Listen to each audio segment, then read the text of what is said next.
अध्याय 9। लोगों के बारे में अच्छा सोचें। सफलता हासिल करने का यह एक मूलभूत नियम है। हम इसे अपने दिमाग में बिठा लें और इसे हमेशा याद रखें। यह नियम है, सफलता दूसरे लोगों के सहयोग पर निर्भर करती है। आपके और आपके लक्ष्य के बीच एकमात्र बाधा दूसरों का सहयोग है। इसे इस तरीके से देखें, किसी अफसर को अपने आदेशों के पालन के लिए कर्मचारियों पर निर्भर होना पड़ता है। अगर वो उसके आदेश नहीं मानेंगे तो कंपनी का प्रेसिडेंट उस अफसर को नौकरी से निकाल देगा, जबकि कर्मचारियों का कुछ नहीं बिगड़ेगा। सेल्समैन को अपना सामान बेचने के लिए ग्राहकों पर निर्भर होना पड़ता है। अगर ग्राहक उसका सामान न खरीदे तो सेल्समैन असफल हो जाएगा। इसी तरह कॉलेज का डीन भी अपने शैक्षणिक कार्यक्रम में सहयोग के लिए अपने प्रोफेसरों पर निर्भर होता है।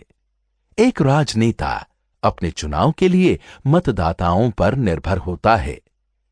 एक लेखक अपनी पुस्तकों की बिक्री के लिए पाठकों पर निर्भर होता है।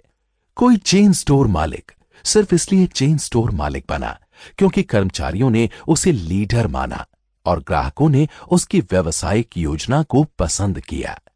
इतिहास में ऐसे भी समय रहे हैं जब किसी व्यक्ति ने केवल अपनी ताकत के दम पर सत्ता हासिल की है। उस दौर में या तो व्यक्ति लीडर के साथ सहयोग करता था या फिर उसका सिर धड़ से अलग कर दिया जाता था। परंतु ये जान लें कि आजकल या तो कोई व्यक्ति आपको इच्छा से सहयोग देगा या फिर वो आपको बिल्कुल भी सहयोग नहीं देगा।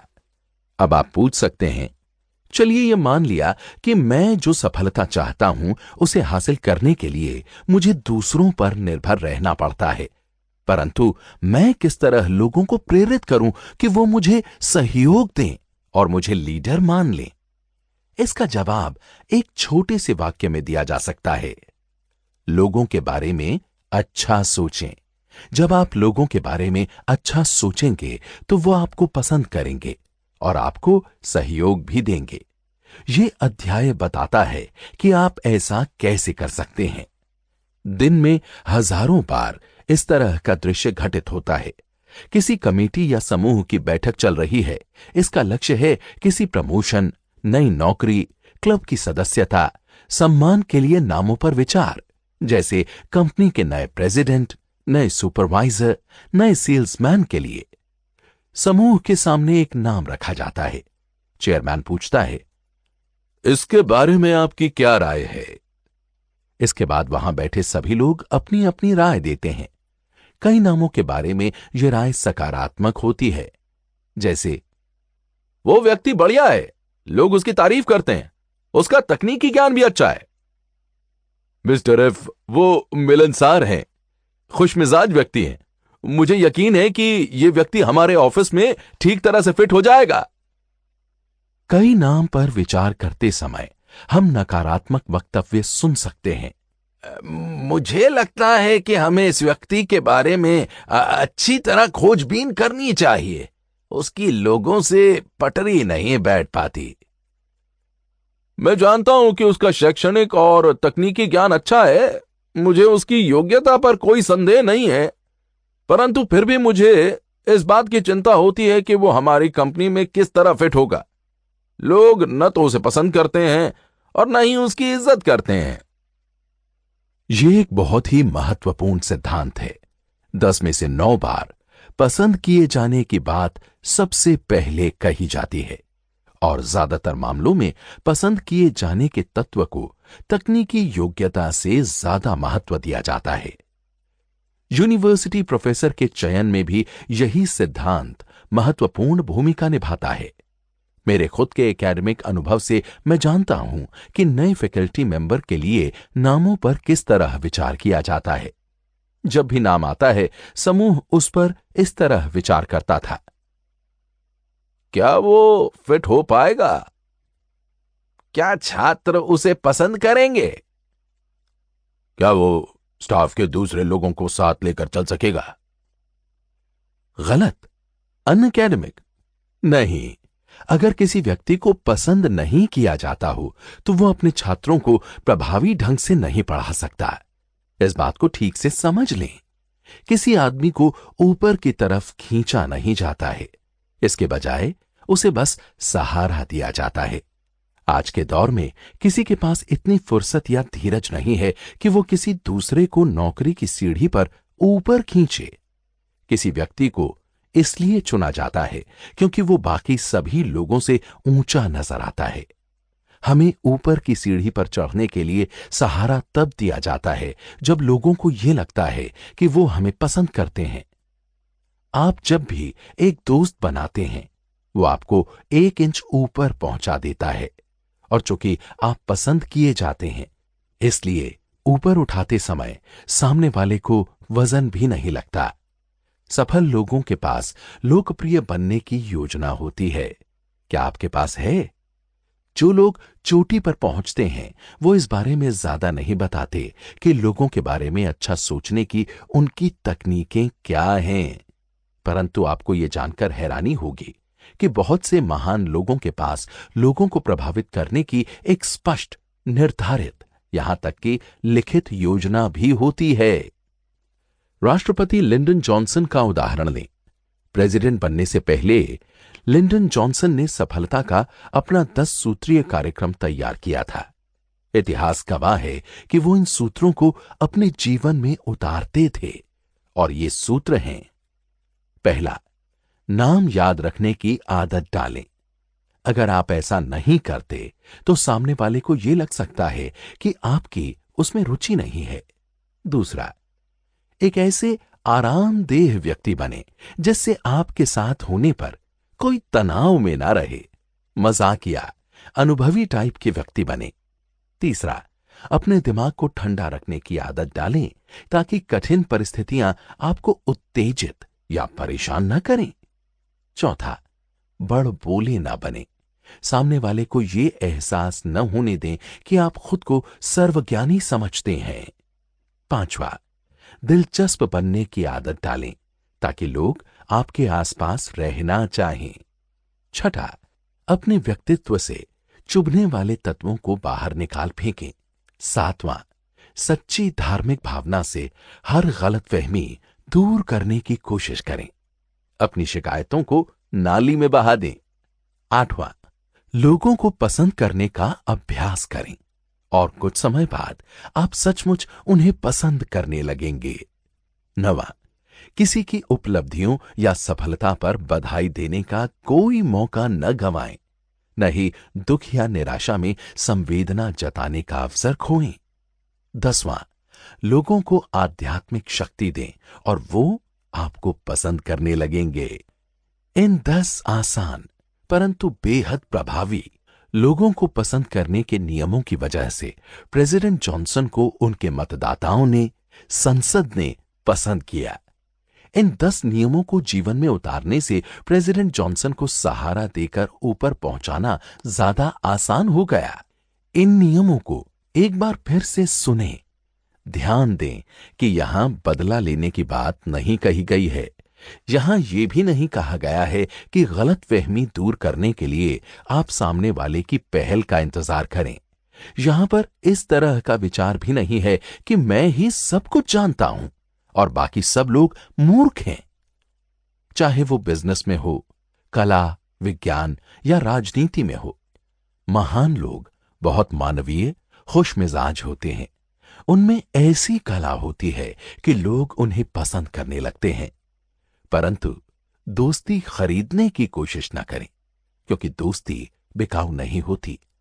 अगर सच्ची भावना हो, अगर आप सामने वाले को सचमुच पसंद करते हो तो तोहफे देना अच्छी बात है, परंतु अगर ऐसा नहीं है तो तोहफे को अक्सर रिश्वत समझ लिया जाता है।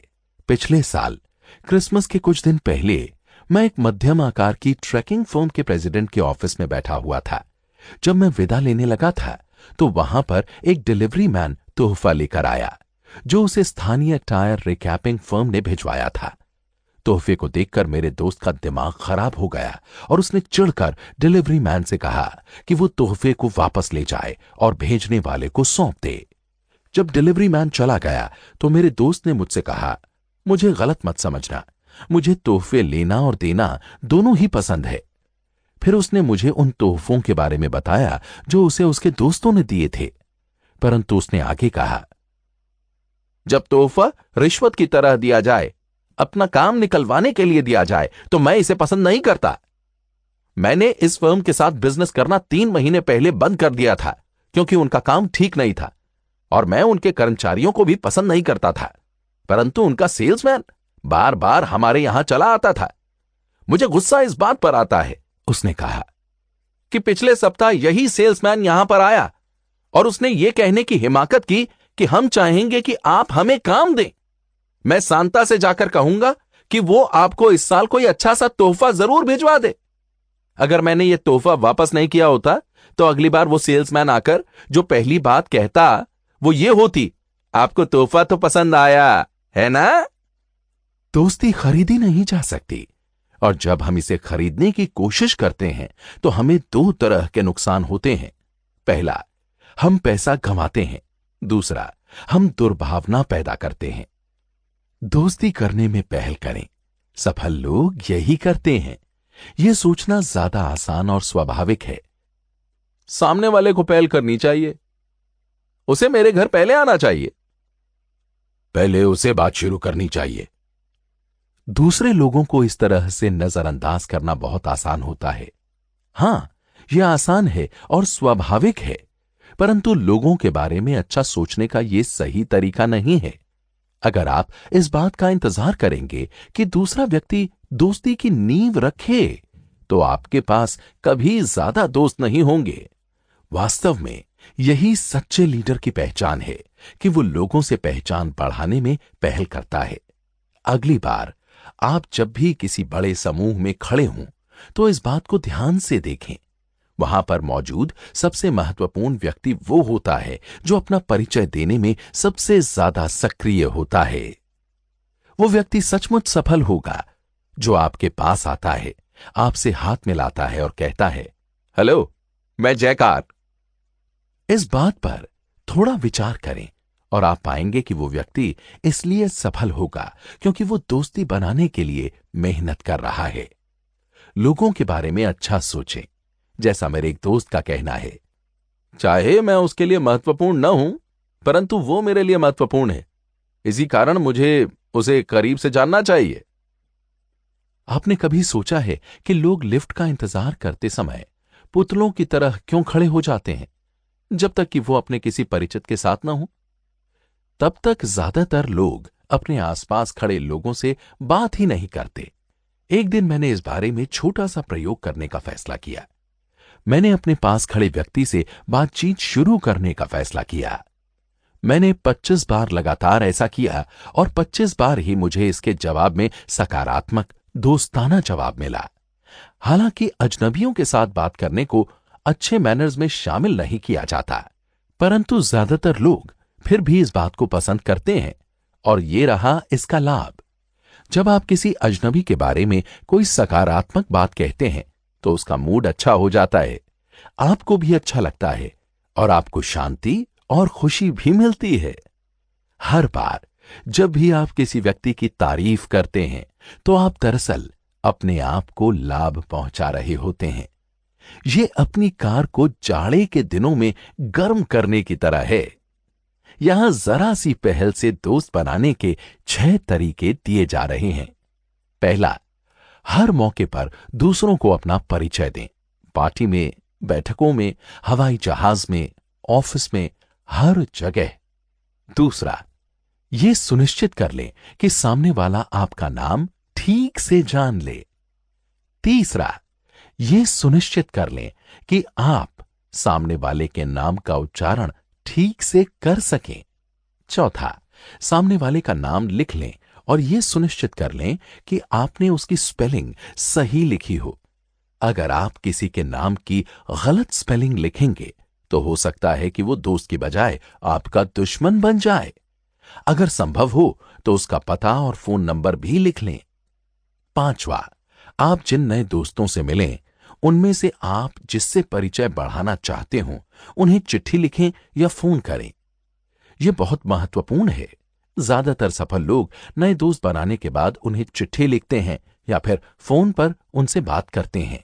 छठी और सबसे आखिरी बात, अजनबियों से अच्छी बातें करें। इससे आपको भी अच्छा लगेगा और आपका दिन भी अच्छा जाएगा। इन 6 नियमों पर अमल करना ही लोगों के बारे में अच्छा सोचने का सही तरीका है। एक बात तो तय है, आम आदमी इस तरह से नहीं सोचता। आम आदमी कभी परिचय देने में पहल नहीं करता। वो इस बात का इंतजार करता है कि सामने वाला पहल करे। पहल करें, सफल लोगों की तरह बने, लोगों से मिलने की कोशिश करें, दब्बू या संकोची न बने। जरा हटकर काम करने से न घबराइए। यह पता करें कि सामने वाला व्यक्ति कौन है और उसे बताएं कि आप कौन हैं। कुछ समय पहले मुझे और मेरे सहयोगी को किसी बिजनेस में सेल्स जॉब के आवेदन पत्रों की स्क्रीनिंग का काम सौंपा गया। हमने पाया कि एक आवेदक, जिसे हम टेड का नाम देंगे, बहुत योग्य था। वो बुद्धिमान था, आकर्षक और महत्वाकांक्षी था। परंतु इसके बावजूद हमने ये पाया कि हम उसे नहीं चुन सकते, कम से कम फिलहाल तो नहीं। टेड में सबसे बड़ी गड़बड़ ये थी, वो दूसरे लोगों से पूर्णता की उम्मीद करता था। टेड छोटी छोटी बातों पर चिढ़ जाता था, जैसे व्याकरण की गलती से, सिगरेट पीने वाले लोगों से या मैचिंग के कपड़े न पहनने वालों से इत्यादि। जब हमने टेड को उसकी इस आदत के बारे में बताया तो उसे आश्चर्य हुआ, परंतु वो इस काम को करने में इच्छुक था। इसलिए उसने हमसे पूछा कि वो अपनी इस कमजोरी को किस तरह दूर कर सकता है। हमने उसे 3 सुझाव दिए। पहला, ये जान लें कि कोई व्यक्ति पूर्ण नहीं होता। कई लोग बाकी लोगों से ज्यादा पूर्ण होते हैं, परंतु कोई भी व्यक्ति पूर्ण नहीं कहा जा सकता। हर एक में कुछ ना कुछ कमी तो होती ही है। इंसानों को इंसान बनाने वाली चीज यही है कि वो गलतियां करते हैं, हर तरह की गलतियां। दूसरा, ये जान लें कि दूसरे व्यक्ति को अलग होने का अधिकार है। किसी भी चीज के बारे में सर्वज्ञानी होने का दावा ना करें। लोगों को सिर्फ इसलिए नापसंद न करें क्योंकि उनकी आदतें आपसे अलग हैं, या उनके कपड़े, उनका धर्म, उनकी पार्टियां, उनकी कार आपसे भिन्न हैं। यह जरूरी नहीं है कि आप सामने वाले व्यक्ति के काम की तारीफ करें, परंतु यह भी जरूरी नहीं है कि आप उसके काम को नापसंद करें। तीसरा, सुधारक बनने से बचें। अपनी फिलॉसफी में जियो और जीने दो के सिद्धांत का पालन करें। ज्यादातर लोगों को यह पसंद नहीं होता कि कोई उनकी गलतियां बताए।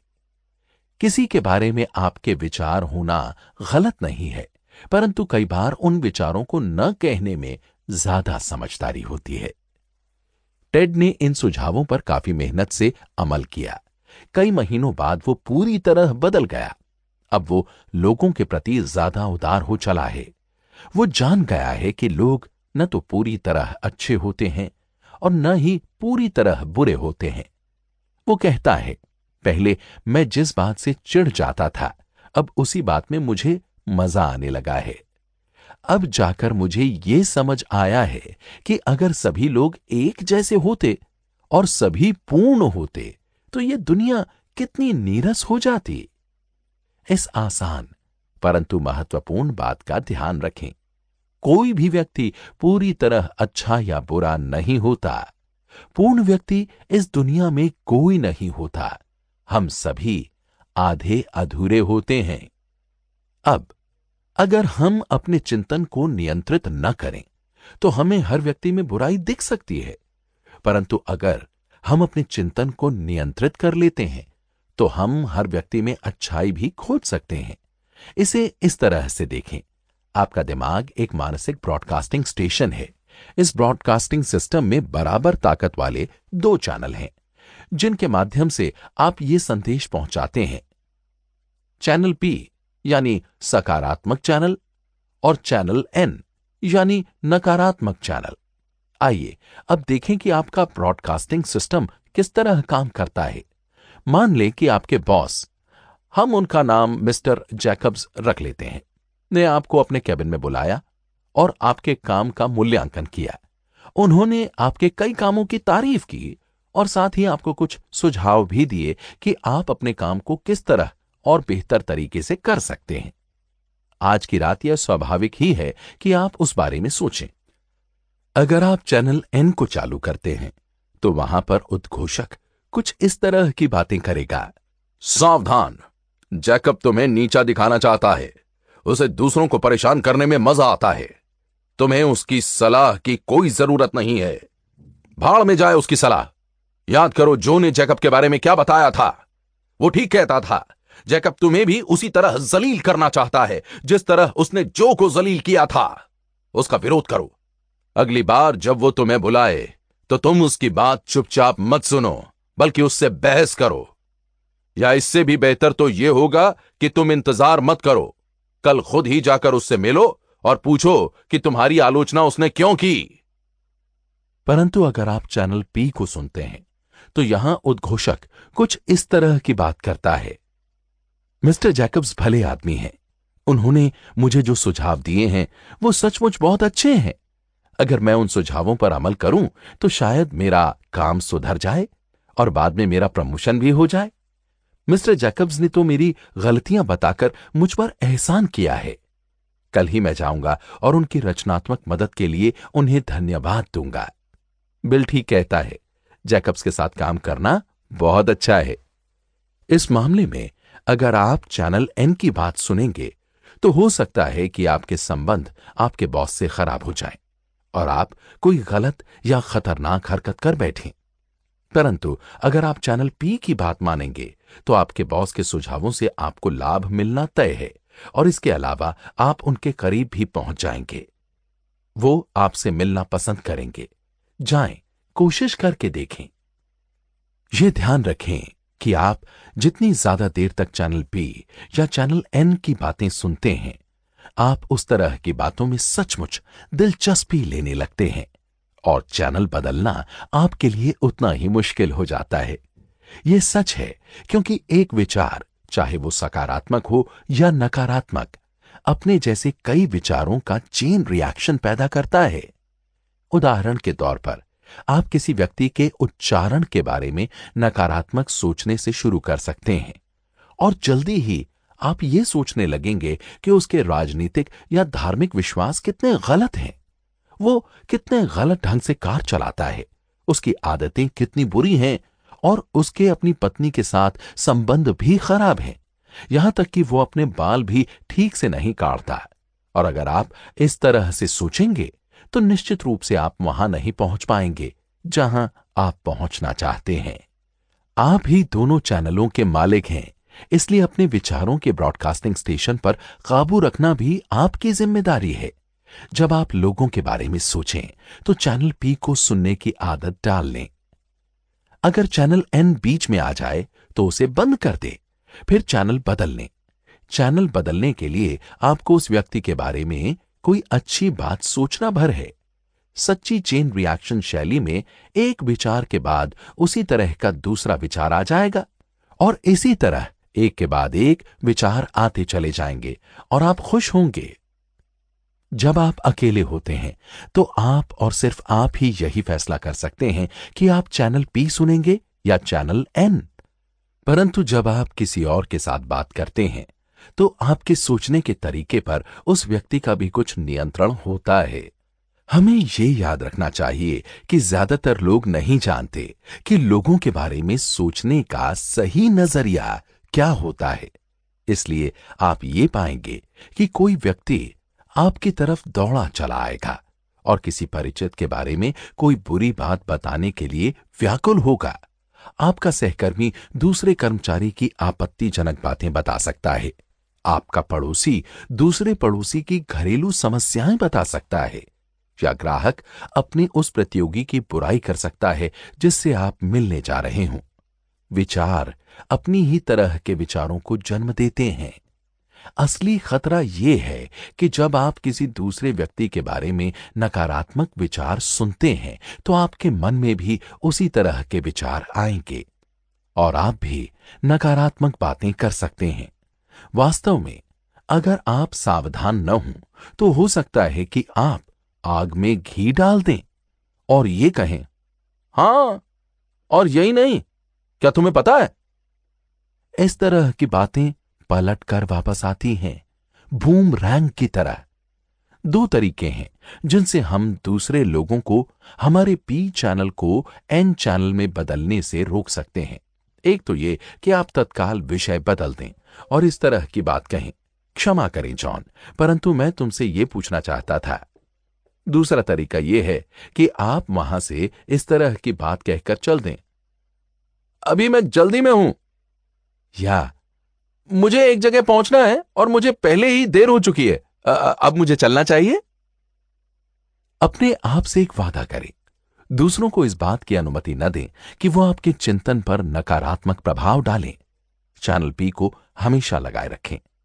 एक बार आप लोगों के बारे में अच्छा सोचने की आदत डाल लेंगे तो फिर आपकी सफलता निश्चित है। मैं आपको उस सफल बीमा सेल्समैन के बारे में बताता हूं जिसने मुझे अपनी कहानी बताई थी कि किस तरह लोगों के बारे में अच्छा सोचने से उसे फायदा हुआ था। जब मैं पहली बार बीमा बिजनेस में आया, उसने कहा, तो मुझे बहुत मुश्किल आई। पहले तो यह लगा जैसे मेरे जितने संभावित ग्राहक थे उतने ही मेरे प्रतियोगी थे, और जल्दी ही मैंने ये जान लिया कि जो सभी बीमा एजेंट जानते हैं कि 10 में से 9 संभावित ग्राहकों का ये दृढ़ विश्वास होता है कि उन्हें बीमे की कोई जरूरत नहीं है। मेरा काम ठीक चल रहा था, परंतु मैं आपको बता दूं कि ऐसा इसलिए नहीं है क्योंकि मैं बीमे के तकनीकी पहलू का विशेषज्ञ हूं। वो भी महत्वपूर्ण है, परंतु आप मुझे गलत मत समझना। मुझसे बहुत ज्यादा समझदार लोग मेरे जितने सफल नहीं हैं। वास्तव में मैं एक ऐसे व्यक्ति को जानता हूं जिसने बीमे पर एक पुस्तक लिखी है, परंतु वो उस व्यक्ति का बीमा भी नहीं कर पाया जो जानता था कि उसे सिर्फ 5 दिन तक जिंदा रहना है। मेरी सफलता का आधार सिर्फ ये है, उसने कहा। मैं जिसे अपनी बीमा पॉलिसी बेचता हूं, मैं उसे सचमुच पसंद करता हूं। हां, मैं उसे सचमुच पसंद करता हूं। मेरे कई साथी सेल्समैन ये नाटक करते हैं कि वो सामने वाले को पसंद करते हैं, परंतु इससे कोई फायदा नहीं होता। लोग समझ जाते हैं कि आप उन्हें बेवकूफ बना रहे हैं। आपके हाव भाव, आपके चेहरे के भाव, आपकी आंखों से साफ दिख जाता है कि आप नाटक कर रहे हैं। जब मैं किसी संभावित ग्राहक के बारे में जानकारी इकट्ठी करता हूं तो मैं वही करता हूं जो हर एजेंट करता है। मैं उसकी उम्र, उसके काम धंधे, उसकी आमदनी, उसके बीवी बच्चों इत्यादि के बारे में जानकारी हासिल करता हूं, परंतु इसके साथ ही मैं एक और चीज की भी खोज करता हूं जिसके बारे में ज्यादा सेल्समैन परवाह नहीं करते। मैं ऐसा कारण ढूंढता हूं जिसके कारण मैं अपने संभावित ग्राहक को पसंद करने लगूं। हो सकता है कि मुझे यह कारण उसकी नौकरी में मिल जाए या उसके पिछले साल के रिकॉर्ड में मिल जाए, परंतु मैं हमेशा उसे पसंद करने का कारण ढूंढने में कामयाब हो जाता हूं। फिर जब भी मेरा ध्यान अपने संभावित ग्राहक पर केंद्रित होता है तो मैं उसे पसंद करने के कारणों को याद कर लेता हूं। उससे बीमे के बारे में एक शब्द कहने से पहले ही मैं उस संभावित ग्राहक की पसंदीदा छवि बनाने की कोशिश करता हूं। ये छोटी सी तकनीक बड़े काम की है। चूंकि मैं उसे पसंद करता हूं, इसलिए वो भी मुझे देर सबेर पसंद करने लगता है। जल्दी ही मैं मेज पर उसके सामने बैठने की बजाय उसकी बगल में बैठा होता हूं और हम उसकी बीमा योजना बना रहे होते हैं। वो मुझ पर विश्वास करता है क्योंकि अब मैं उसका दोस्त बन चुका हूं। हालांकि हमेशा मुझे पहली नजर में ही पसंद नहीं किया जाता, परंतु मैंने पाया है जब तक मैं सामने वाले को पसंद करता हूं तब तक इस बात की संभावना रहती है कि वो भी मुझे पसंद करने लगेगा और हमारा बिजनेस पक्का हो जाएगा। मेरे दोस्त ने आगे कहा, अभी पिछले ही हफ्ते मैं एक सख्त ग्राहक से तीसरी बार मिला। वो मुझे दरवाजे पर ही मिल गया और मेरे कुछ कहने से पहले ही वो मुझ पर काफी गर्म हुआ। वो अपनी बात लगातार कहता रहा और उसने मुझे कुछ भी बोलने का मौका ही नहीं दिया। आखिरकार उसने अपनी बात यह कहते हुए खत्म की कि अब मैं आपकी सूरत भी नहीं देखना चाहता। जब उसने इतना कह दिया तो मैंने उसकी आंखों में 5 सेकंड तक देखा और फिर सच्चे दिल से धीमे से कहा, परंतु मिस्टर एस, मैं तो आज आपके दोस्त की हैसियत से मिलने आया हूं। और कल ही उसने मुझसे $10,000 की पॉलिसी खरीद ली। सॉल पोक को शिकागो का अप्लायंस किंग कहा जाता है। 21 साल पहले कुछ नहीं से शुरू करने वाले सॉल पोक शिकागो में आजकल एक साल में $60 मिलियन से ज्यादा का सामान बेचते हैं। सॉल पोक अपने बिजनेस की सफलता का श्रेय खरीदारों के प्रति उनके व्यवहार को देते हैं। वो कहते हैं, ग्राहकों के साथ उसी तरह से बर्ताव करना चाहिए जैसे वो हमारे घर में आए मेहमान हों। क्या ये लोगों के बारे में सोचने का सही नजरिया नहीं है? और क्या हम सफलता के इस फार्मूले को अपने जीवन में नहीं उतार सकते? ग्राहकों के साथ उसी तरह का व्यवहार करें जैसे वो आपके घर आए मेहमान हों। ये तकनीक बिजनेस के अलावा दूसरे क्षेत्रों में भी काम आती है। ग्राहकों की जगह कर्मचारी रख लें और आपको ये सूत्र मिलेगा। कर्मचारियों के साथ उसी तरह से व्यवहार करें जैसे वो आपके घर आए मेहमान हों। अपने कर्मचारियों के साथ बहुत अच्छा व्यवहार करें और आपको बदले में बहुत अच्छा सहयोग मिलेगा, बहुत अच्छा टीम वर्क। अपने चारों तरफ के लोगों के बारे में बहुत अच्छा सोचें और बदले में आपको इसके बहुत अच्छे परिणाम मिलेंगे।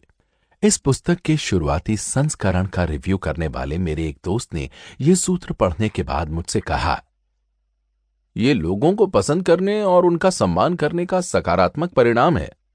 मैं आपको अपने एक दोस्त की सच्ची कहानी सुनाना चाहता हूं, जिससे यह साबित होता है कि अगर आप लोगों को नापसंद करते हैं तो आपको उसके परिणाम किस तरह भुगतने पड़ते हैं।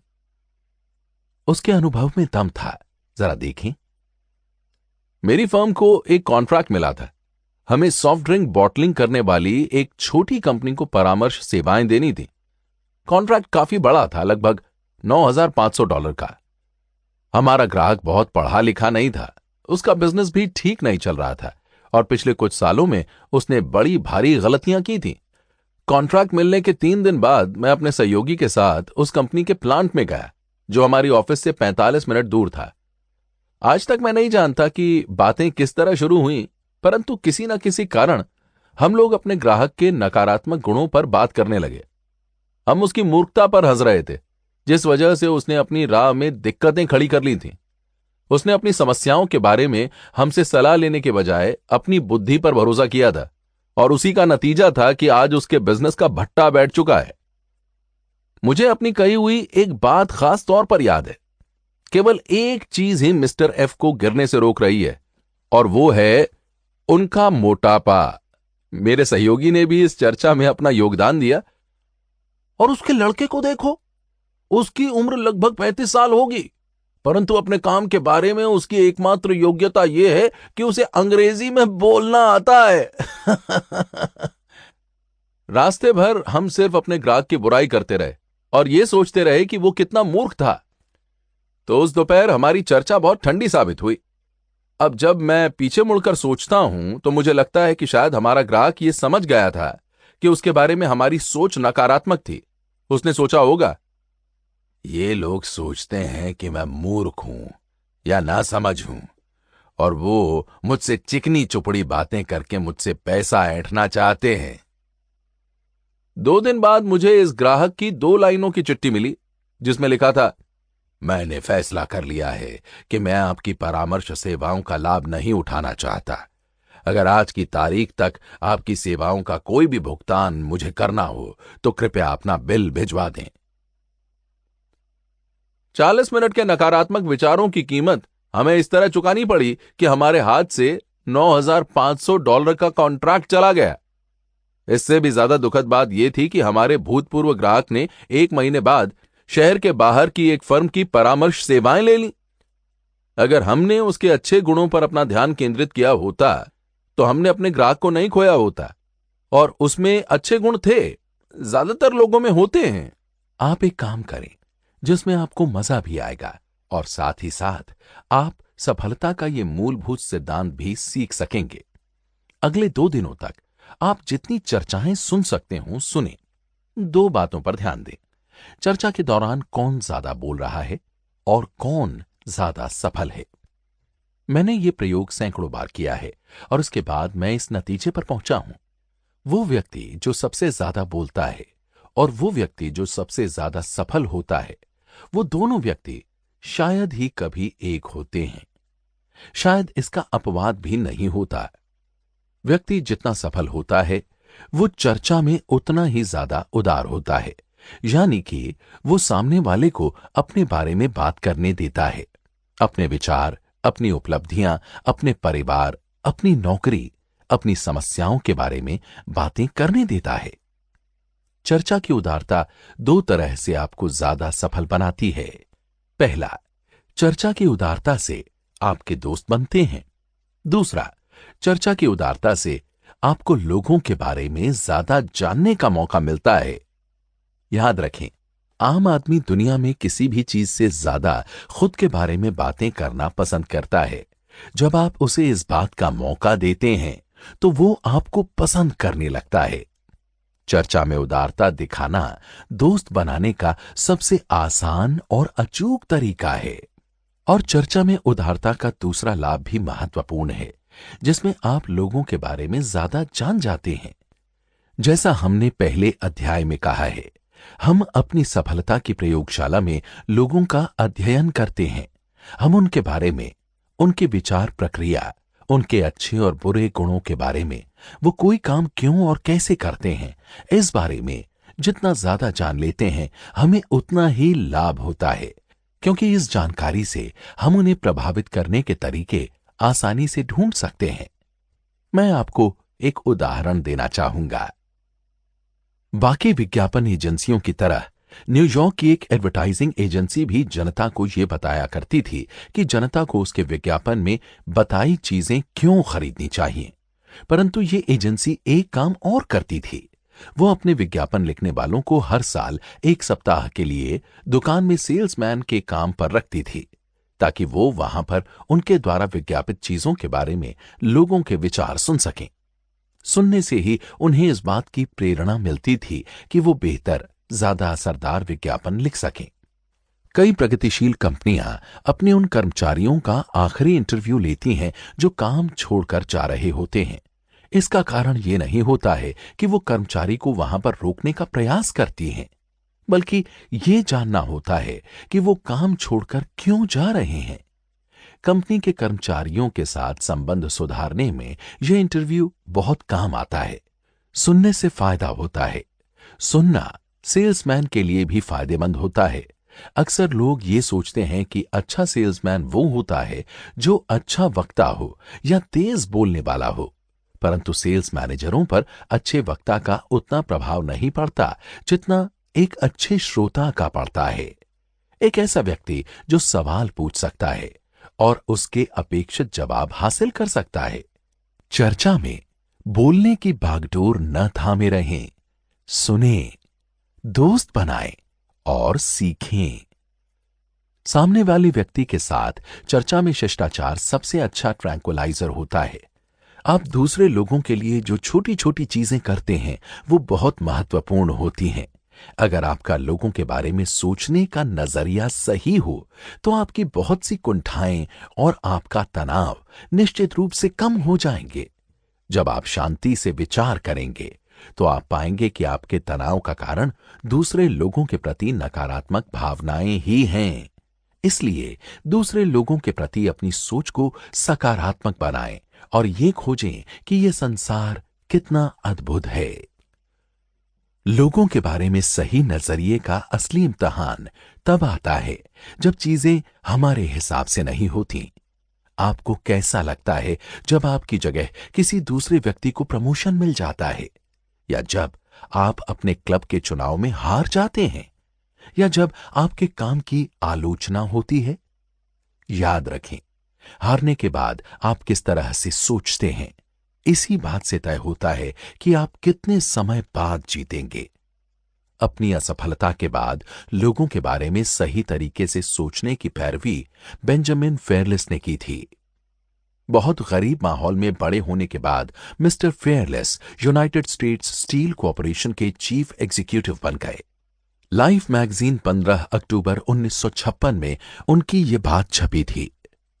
सब कुछ इस बात पर निर्भर करता है कि आप घटनाओं को किस तरह लेते हैं। उदाहरण के तौर पर मैं अपने किसी टीचर से कभी नहीं चिढ़ा, हालांकि हर विद्यार्थी की तरह मुझे भी डांट पड़ती थी, परंतु मैं सोचता था कि मुझे मेरी गलती के कारण ही डांट पड़ रही है और अनुशासित बनना मेरे लिए अच्छी बात थी। मैंने अपने हर बॉस को भी पसंद किया है। मैंने हमेशा ये कोशिश की है कि मैं उन्हें खुश रखूं और वो जितना चाहते हैं मैं उससे ज्यादा काम करूं। ऐसा नहीं है कि मुझे कभी निराशा नहीं हुई। कई बार मेरी जगह किसी दूसरे व्यक्ति को प्रमोशन दे दिया गया, परंतु मैंने ये कभी नहीं सोचा कि मैं ऑफिस की राजनीति का शिकार था या मेरे प्रति किसी का पूर्वाग्रह था या मेरे बॉस का फैसला गलत था। दुखी होने, झल्लाने और नौकरी छोड़ देने की बजाय मैंने तार्किक दृष्टि से विचार किया। निश्चित रूप से दूसरा व्यक्ति प्रमोशन के लिए मुझसे ज्यादा योग्य था। जब प्रमोशन का अगला मौका आएगा तब तक मैं ऐसा क्या कर सकता हूं कि मैं उस योग्य बन जाऊं। साथ ही मैं कभी अपने आप से नाराज नहीं हुआ क्योंकि मैं असफल हुआ था। मैंने कभी हीन भावना से पीड़ित होने में अपना समय बर्बाद नहीं किया। जब भी कोई बात बिगड़ जाए तो बेंजामिन फेयरलेस को याद करें। सिर्फ 2 काम करें। पहला, खुद से पूछें, जब प्रमोशन का अगला मौका आएगा तब तक मैं ऐसा क्या कर सकता हूं कि मैं योग्य बन जाऊं। दूसरा, निराश या हताश होने में समय और ऊर्जा बर्बाद न करें। अपने आप को न कोसें। अगली बार जीतने की योजना बनाएं। संक्षेप में आप इन सिद्धांतों को अमल में लाएं। पहला, अपने आप को हल्का रखें ताकि लोग आपको आसानी से ऊपर उठा सकें। लोगों के प्रिय बने, लोकप्रिय बने।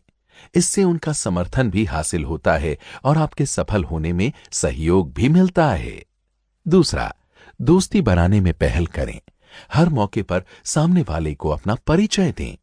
यह सुनिश्चित कर लें कि आप सामने वाले का सही नाम जान लें और यह भी सुनिश्चित कर लें कि वो आपका नाम ठीक से जान ले। आप अपने जिन नए दोस्तों को बेहतर जानना चाहते हो उन्हें चिट्ठी लिखें या फोन करें। तीसरा, हर इंसान अलग होता है और हर इंसान की सीमाएं होती हैं। इस बात को स्वीकार करें।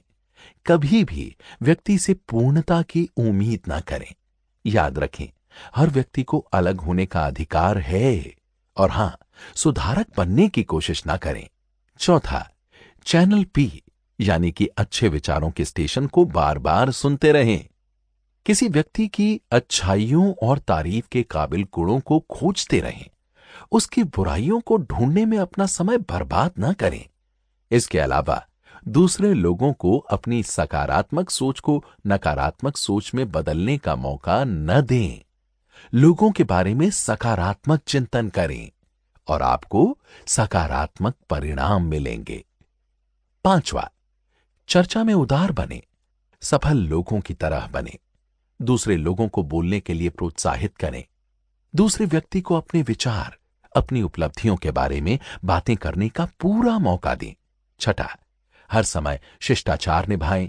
इससे लोगों को अच्छा लगता है। इससे आपको भी अच्छा लगेगा। सातवां, जब भी आप असफल हों तो अपनी असफलता के लिए दूसरों को दोष न दें। याद रखें, हारने के बाद आप किस तरह सोचते हैं इसी बात से तय होता है कि आप कितने समय बाद जीतेंगे।